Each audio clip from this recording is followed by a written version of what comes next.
y is equals to root of logarithm of cos 2x plus y. We need to calculate dy by dx.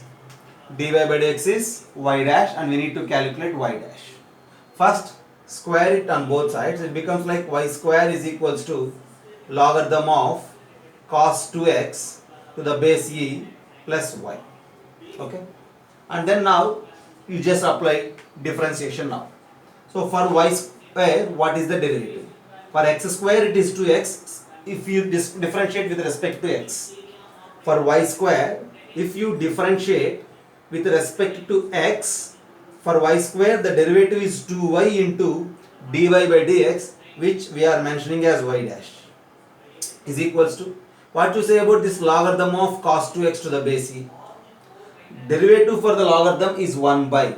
So for this log, the derivative is 1 by cos 2x into, what is the derivative of cos 2x? For cos 2x, minus sin 2x into 1 more 2. For 2x it is 2.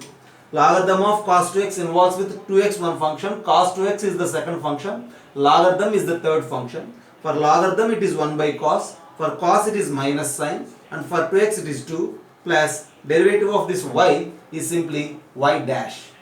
For y it is y dash. If it is x, since we are differentiating with respect to x, answer is 1.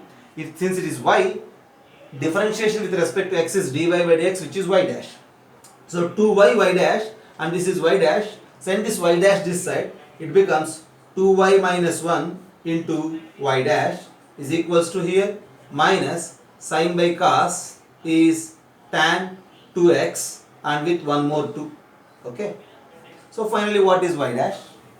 Y dash is equals to minus 2 tan 2x minus 2 tan 2x divided by this 2y minus 1 in the denominator. This is y dash. Have a look.